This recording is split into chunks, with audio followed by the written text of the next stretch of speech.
When I first entered St. John's, I loved it. In the confessional booth, there was a dividing wall, but there was a little space so you could sign back and forth, and he would bless you. And he told me to take off my pants. I kept it a secret.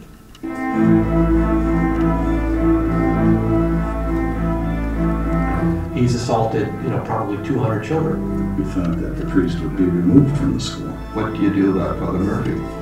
I just kept thinking, enough. Enough. Don't mind the church. I had no idea how big a story it was. We don't turn our priests in. That's the worldwide policy, to snuff out scandal. Now, I don't know what they would have done if it would have been a slew of murders.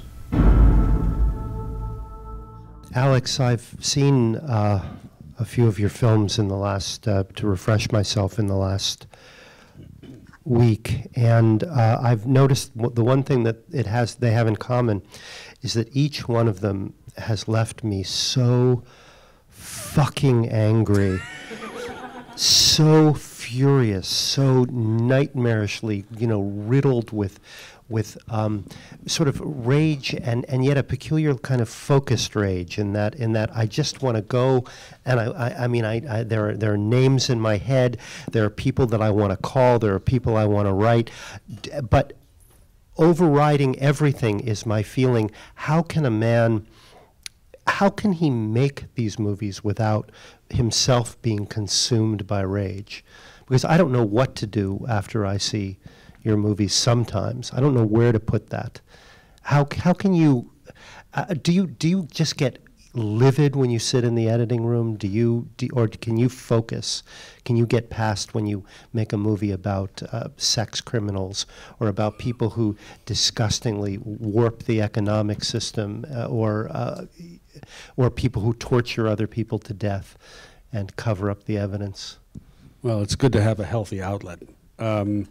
Maybe I would go crazy if I didn't make the movies. I mean, I guess I don't know. I will say that, for example, I learned something rather important when I was making Taxi to the Dark Side, actually, which was by accident, really. We were behind on another film I was doing called Gonzo, The Life and Work of Dr. Hunter S. Thompson. And I found myself actually my personality was changing as a result of making Taxi to the Dark Side, because every day we looked at these images of rather horrific torture, and it was having an effect. It really was having a palpable effect on me. And my editor, as many people in the cutting room noticed when we brought them in to watch sequences, they looked at us in horror, like, you can't possibly show that. And we recognized they were right.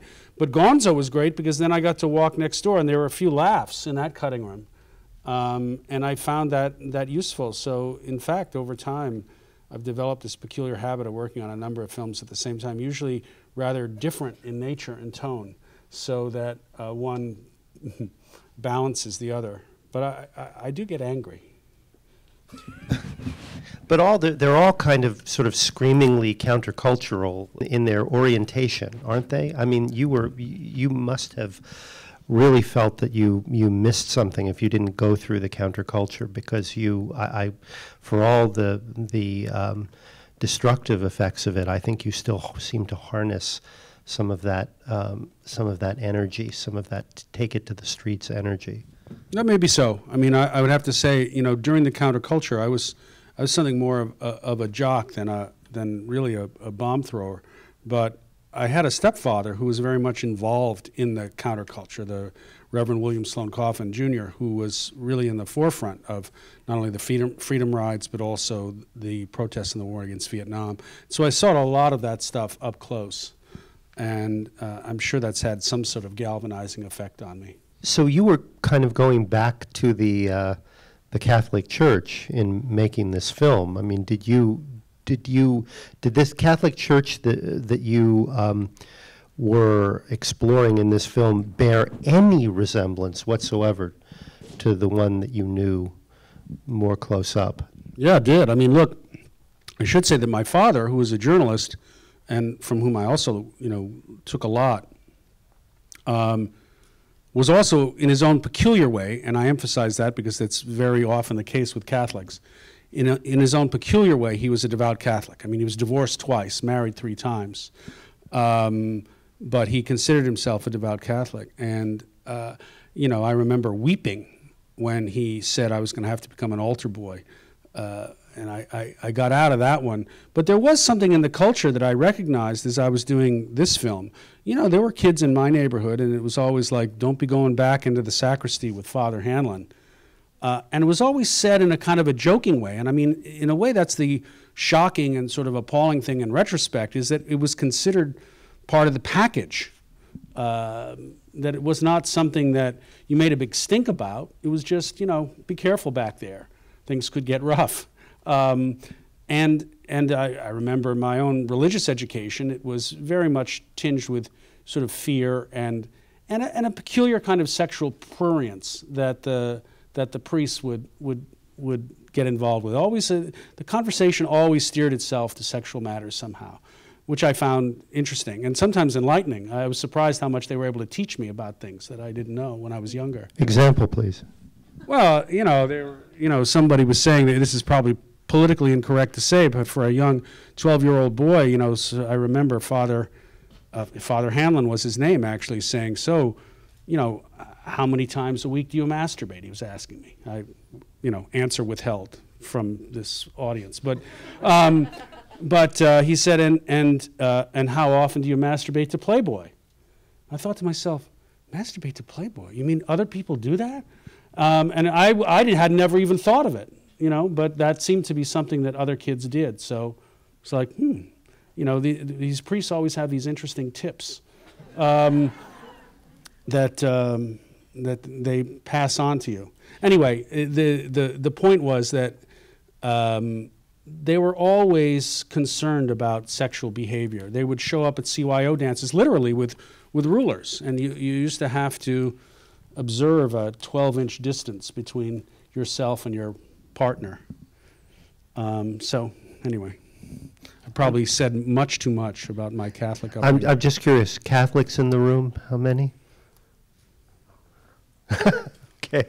And people who've seen the film in the room, I just want to know what we're...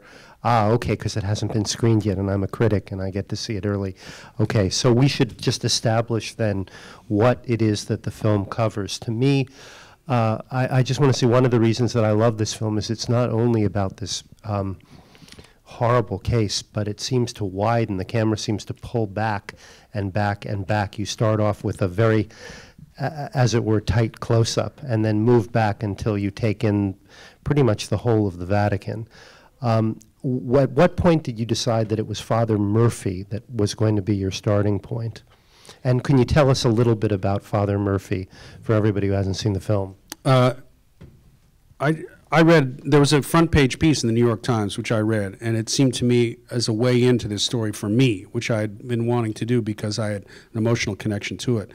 And the things about the story that, I responded to were, one, the horror of this particular criminal and his crimes. He was a guy from Milwaukee, Wisconsin, who ran a deaf school. He was an extremely charismatic priest who also signed very well and raised titanic amounts of money for this deaf school. But in the process of doing that, he abused over 200 deaf children. So, a monstrous character. But the other thing that was interesting to me about this particular case was that some of the survivors, in pursuing Murphy, and they pursued him over 40 years,